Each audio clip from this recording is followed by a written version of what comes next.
Bismillahirrahmanirrahim. Assalamualaikum, bertemu kembali dengan saya Rumenas Prasetyo, masih dalam tutorial belajar Power BI Desktop ya kawan-kawan ya. Kita lanjutkan untuk tutorial yang lalu ya. Kita sudah belajar bagaimana cara membuat calculated column. Sekarang kita lanjutkan bagaimana cara memasukkan formula atau rumus di dalam calculated column kita. Ini saya ambil salah satu rumus yang gampang saja di Power BI, yaitu sum x. Sekalian nanti jika rekan-rekan ingin belajar bagaimana menerapkan sum x di tabelnya, rekan-rekan bisa menonton video tutorial ini untuk bagaimana cara memasukkan sum x atau memakai sum x di tabel kita. Oke, saya sudah mempunyai sebuah tabel yang sudah kita import di Power BI Desktop kita, yang jika rekan-rekan belum mengikuti bagaimana cara mengimportnya, silahkan tonton video tutorial saya mengenai calculated column. Linknya akan saya sertakan di video ini, nanti silahkan diklik ya. Kita lanjut saja untuk mempersingkat video agar tidak berulang-ulang. Kita fokus ke sum x atau cara masukkan formula ke calculated column, dan kebetulan kita menggunakan sum x. Baik, kita langsung saja ke kanvas kita. Sebelah kiri kita pilih data view ya. Oke, kita akan dibawa oleh Power BI ke data view kita, dimana kita sudah punya satu calculated column yang sudah kita buat kemarin. Sekarang kita menerapkan sum x.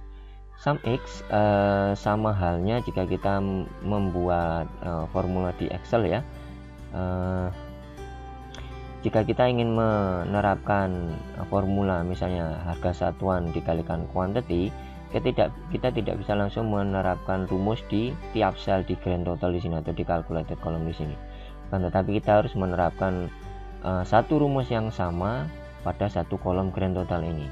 Dan cara memasukkan rumus adalah dengan mengklik pada kolom grand total tersebut, kemudian kita klik pada tanda setelah sama dengan. Oke, untuk memudahkan analogi apa itu sum x, kita ke Excel yang kita buat kemarin ya. Saya buat Excel calculated column, kita ke desktop saja karena kemarin saya taruh di desktop. Minimize ya, ini calculated column. Yang kita buat adalah seperti ini ya, kita buat grand total. Jika di Excel kita akan gampang sekali melakukan penulisan rumus seperti ini. Harga satuan dikalikan quantity ya. Harga satuan dikalikan quantity ini bisa langsung kita terapkan di Excel dengan gampang, dan kita tekan enter seperti ini akan mendapatkan satu formula. Di Power BI pun juga mirip-mirip, yaitu dengan melakukan seperti ini. Sama dengan adalah harga satuan ya, kita ketik saja harga satuan, tabel 1 harga satuan dikalikan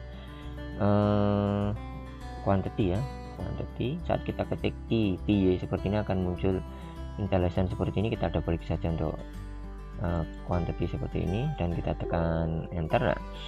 Akan muncul hasil seperti kita tuliskan di Excel. Nah, seperti ini ya. Nah, sum x ini lebih ke arah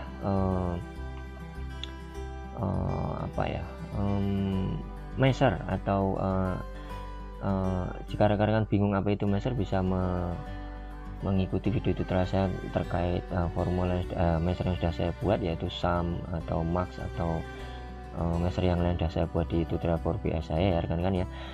Jika kita melakukan rumus manual atau formula yang kita buat satu-satu seperti ini, kita akan mendapati bahwa kita harus membuat satu kolom dulu untuk menghitung antara harga satuan dikalikan quantity per barisnya, kemudian baru kita untuk total grand totalnya sendiri, total dari grand totalnya kita harus sum di sini.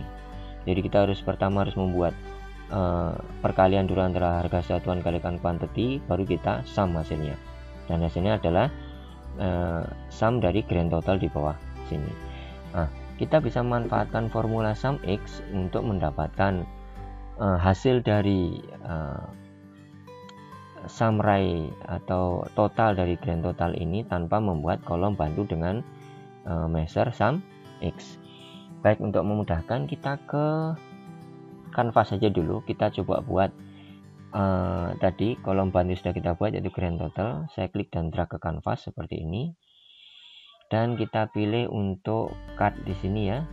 Maka kita akan mempunyai hasil dari sum dari grand totalnya. Saya geser di sini, kemudian saya pilih untuk tidak menampilkan ini ya, apa namanya, menampilkan unitnya, satuan unitnya. Saya pilih untuk display unitnya, saya pilih none di sini ya. Ya, seperti ini. Maka kita akan mendapati sum dari grand totalnya adalah 72.932. Kita bisa mengklik pada home, mungkin modeling ya, harga di grand total, kemudian kita pilih untuk koma di sini. Nah, kita sudah mendapati koma atau pemisah ribuan, yaitu 72.932. Nah, kita buktikan dulu untuk formula sum X nya. Kita bisa membuat measure tanpa harus membuat dulu grand total untuk mengetahui berapakah sum dari quantity dikali pada harga satuan ya. Kita klik saja pada tabel di sini, kemudian klik kanan new measure, atau kita bisa mengklik pada new measure di tabel tools di sini. Saya klik new measure dari sini, saya membuat sebuah measure baru. Measure-nya adalah belajar sum X seperti ini, sama dengan adalah sum X. Parameter pertama adalah tabel kita bernama tabel 1 ya di sini ya. Saya kasih nama saja tabel 1 seperti ini, kemudian koma. Ekspresinya adalah kita harus membuat expression itu adalah satu agregasi ya, kebanyakan adalah agregasi. Apa yang akan kita lakukan pada kolom-kolom yang ada pada tabel 1. Jadi kita menggunakan tadi adalah harga satuan dikalikan quantity. Jadi kita tulis saja di sini tabel 1 harga satuan, kita pilih seperti ini ya, tekan tab, kemudian kita kalikan dengan tabel 1 quantity seperti ini ya. Kita tutup kurung, kita tekan enter ya. Measure-nya sudah dibuat dan kita sudah mempunyai hasil dari measure belajar sum X. Kita coba buktikan, kita klik dan drag pada kanvas. Apakah hasilnya sama? Kita klik pada cut dan kita hilangkan pada unitnya, data label, display unitnya kita klik none. Ya, kita sudah mendapati hasil yang persis sama. Kita format dulu ya dengan menempatkan pemisah ribuan ya. Kita sudah mendapati harga yang grand total, sum dari grand total yang persis sama dengan memanfaatkan sum X. Jadi untuk mendapatkan total dari harga satuan dikali quantity, kita tidak perlu memanfaatkan atau menggunakan calculated column, akan tetapi kita bisa memanfaatkan sum X. Jadi semisal ini saya hapus ya, dan kolom di grand total tadi saya hapus ya, ini saya hapus misalnya,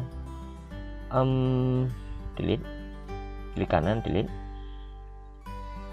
kita klik delete, maka untuk grand total di sini akan hilang. Kita tidak mempunyai lagi kolom grand total, akan tetapi untuk measure sum X masih tetap bisa kita dapati hasilnya. Jadi tanpa menggunakan calculated column, measure sum X bisa mengcover apa yang sudah kita perlukan untuk mengetahui dari sum dari grand total tadi. Jadi sum X ini bekerja secara row by row ya, atau iterator. Jadi dia melakukan perhitungan dari tanggal 1 dulu, 1 Januari, dia mengalihkan harga satuan dikali quantity, kemudian menyimpan hasilnya di memori, kemudian melakukan pengulangan lagi di harga satuan di 2 Januari, kalikan quantity, disimpan lagi di memori, begitu terus selanjutnya sampai tanggal 20, kemudian hasil dari angka yang disimpan di memori tadi akan di sum.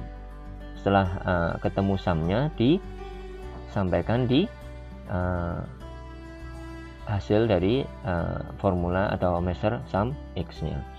Kita juga bisa memanfaatkan ini untuk tampilan tabel ya. Jadi saat kita membuat tampilan baru, saya klik di kanvasnya, di kanvas kosong, kemudian saya klik pada tabelnya.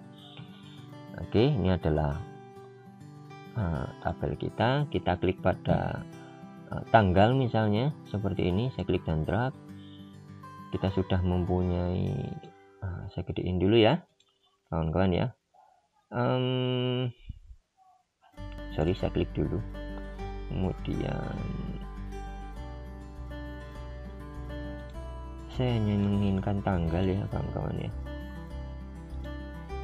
Sorry, saya terlalu bersemangat tadi. Saya klik tanggal, klik kanan, saya hilangkan untuk date hierarkinya. Ya, saya hilangkan dulu. Ya, seperti ini aja lah. Yang penting rekan-rekan nanti paham bagaimana cara mengklik dan drag untuk SumX-nya ya. Saya gedein dulu untuk tabelnya, grid ya. Agak lemot PC saya ya rekan-rekan ya.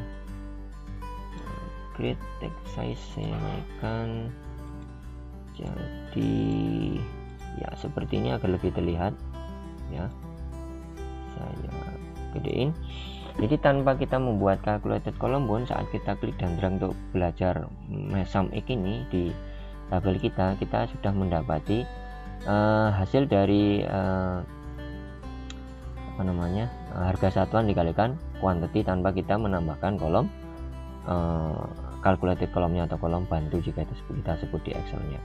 Oke, sangat gampang ya. Dengan menggunakan measure, kita cukup menggunakan satu buah measure, klik dan drag ke tabel, kita sudah mempunyai row by row nya. Kenapa bisa tampil row by row? Karena memang sifat dari SumX adalah iterator atau dia melakukan perhitungan baris demi baris. Beda dengan sum saja.